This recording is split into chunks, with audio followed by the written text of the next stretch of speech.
El jueves pasado le estaba yo contando, junto con mi equipo, los detalles sobre el resultado de la auditoría electoral de la OEA sobre las elecciones en Bolivia, donde se sostuvo que hubo fraude en los comicios, pero quedan muchas preguntas por responder. Uno de los hechos que más nos llamó la atención es la cantidad de veces en que el nombre de Neotec, la empresa a la que el órgano electoral plurinacional de Bolivia compró los sistemas de software, aparece en ese documento, en el documento de la OEA. Y Neotec no queda bien parada en la investigación, pues en la infraestructura tecnológica se usó un servidor oculto que llamaron BO1, que no contaba con ningún tipo de monitoreo, sino que estaba en una red controlada exclusivamente por Neotec. Ahora, según la OEA, el uso de este servidor vulneró la custodia de la información de las elecciones. Por otro lado, este lunes, el fiscal general de Bolivia, Juan Lanchipa Ponce, confirmó que la Interpol activó notificación azul y orden de aprehensión contra ¿quién?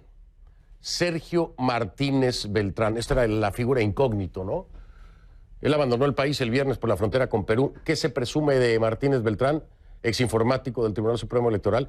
Que ese es el hombre clave, el implicado en la manipulación informática de los comicios, según el informe de la OEA. Eso es lo que se presume, que es él. La persona que ha sacado a la luz estos datos es mi invitado de esta noche.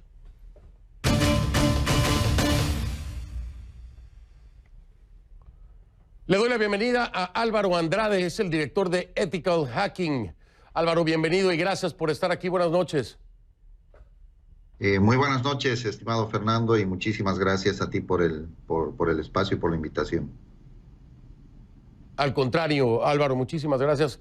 Oye, y decía yo al inicio del programa, yo creo que si alguien tenía las cosas claras casi desde el principio era precisamente Ethical Hacking.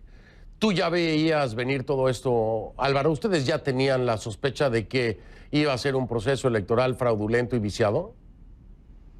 La verdad, te digo, Fernando, no había tanto el tema de sospecha, porque cuando nos contrataron nos pidieron que nos encarguemos del tema de seguridad, que velemos por la seguridad de la infraestructura, del monitoreo, pero a medida que empezamos a realizar nuestro trabajo, empezaron a salir cosas que realmente nos empezaron a levantar focos de alerta, y al final pues tuvimos que exponer todo en nuestro reporte, pero decidimos hacerlo de la manera más seria, profesional, ¿no? Y por eso esperamos también un tiempo hasta que nos den el recepcionado y podamos legalmente presentar la información, ¿no? Ahora, conforme fue avanzando precisamente la denuncia, las demandas que se daban también por parte de la población, ustedes empezaron a verificar, me imagino que por propia cuenta y por obligación, evidentemente, cada una de estas denuncias. ¿Fue fácil dar con todas estas fallas de inmediato? Desde el punto de vista técnico, sí, porque al tener todo el ambiente monitoreado, pues teníamos registros y contamos con los registros todavía aún para cualquier auditoría que pueda venir más adelante. Y al final solamente es verificar, filtrar, extraer la información. Cuando veíamos el tema de las actas que se desanulaban, ¿no? A simple correo, a simple llamada, actas que estaban anuladas, las desanulaban y era una cantidad fuerte de actas. Cuando, como dices, por obligación entramos a verificar las actas, todas en el 99% eran a favor del MAS. Ahí estaba ya claro entonces que lo que se había cometido era un fraude electoral.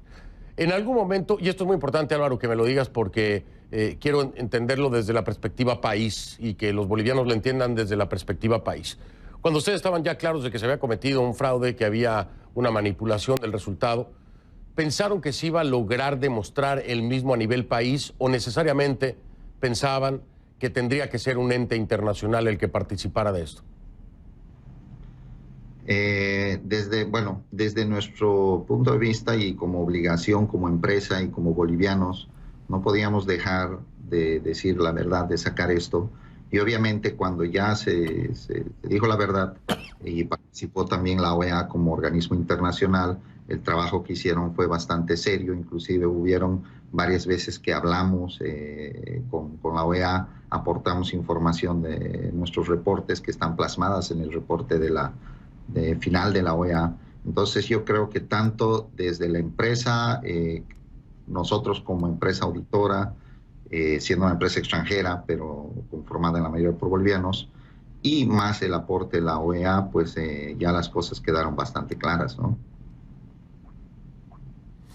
¿Cuáles serían los actores principales, Álvaro, que en ese momento señalarías, o que, bueno, ahora señalas o reconfirmas, fueron fundamentales para que se diera esa manipulación dolosa de los resultados? ¿Estaban al tanto de la existencia de Martínez? ¿Estaban al tanto también de la interrupción del TREP?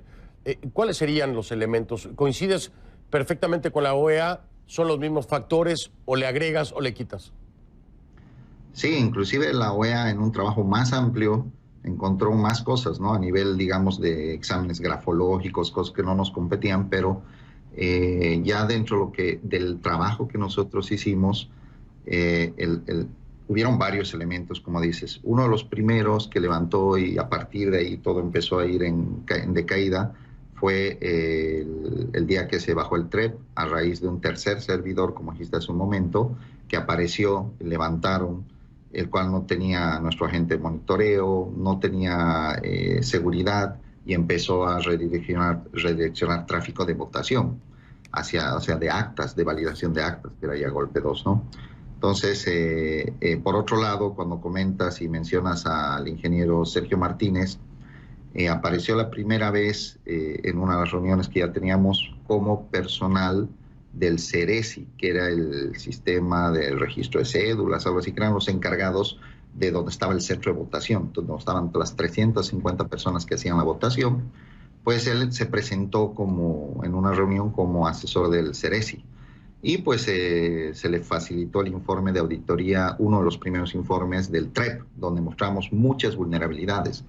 El TREP era otro de los elementos que, al ser un software con tantas vulnerabilidades, siempre lo digo, los primeros reportes que presentamos, cualquier persona con conocimientos de seguridad informática podía haber cambiado las elecciones en Bolivia desde cualquier lugar del mundo, una isla en Hawái o donde sea, podía haber cambiado todas las elecciones, ¿no?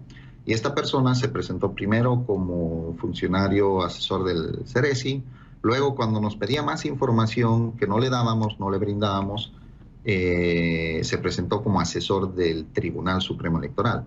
Y ahí fue donde la presidenta y los vocales, ciertos vocales, dieron su aval y dijeron, bueno, sí, por favor, colaboren con el ingeniero Martínez, él ha venido a colaborarnos, a ayudarnos. Inclusive esta persona tenía acceso a documentos que ni nosotros teníamos, que eran documentos sensibles, confidenciales. Durante varias reuniones nos solicitó acceso al código fuente. Era una persona que solicitó varias veces acceso a la base de datos. Y en un momento nosotros comentamos delante de la presidenta de la sala plena y de Marcel, que era el representante de Neotec, por favor, que nadie tenga acceso a la base de datos, solamente el dueño del software. Porque de lo contrario, quien tenga acceso a la base de datos se estaría, si pasa algo más adelante, sería parte del sujeto de investigación. Entonces, de esa manera fue que frenamos esta solicitud y no dejamos que tenga acceso a la base de datos, ¿no? Aquí tengo que hacer una pausa, pero te quiero hacer otra pregunta acerca de Sergio Martínez, en el contexto ya de los vocales del Tribunal Supremo Electoral, porque ahora están tratando de presentarlo como una persona a la que se contrató y que después hizo de las suyas, ¿no?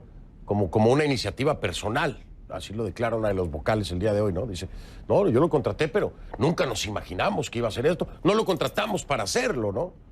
Y yo digo, bueno, y entonces este hombre es un villano de película que decidió que iba a cambiar las elecciones bolivianas él solito. Yo te quiero preguntar, si te sonríes, porque igual que yo, a mí no me hizo ningún sentido, ¿no? Pero te quiero preguntar si dentro del contexto en el que te presentaban a Sergio Martínez le daban luz verde para poder hacer las cosas, tiene que haber corresponsabilidad o no del Tribunal Supremo Electoral. ¿Crees tú que Martínez de verdad actuaba solo como para cambiar los resultados por voluntad propia, sin el conocimiento de los vocales? Me dices después de la pausa, Álvaro, ¿te parece? Una pausa, me respondes lo que tú crees y ojo, Álvaro tiene todos los datos de la operación y de cómo se dieron las cosas y de las justificaciones por las cuales le decían que Martínez podía o no accesar a cierta información. Así que no es nada más la opinión. Él tiene los hechos en un orden cronológico, que esto arroja pues mucha data importante. si quiere hablar en términos informáticos. Regreso con Álvaro Andrade, director de Ethical Hacking, después de la pausa. Continuamos con esto, con Bolivia, estos detalles del fraude y pues de la boca del hombre que ya lo había revelado, Ethical Hacking, además de el personaje incógnito que ya apareció.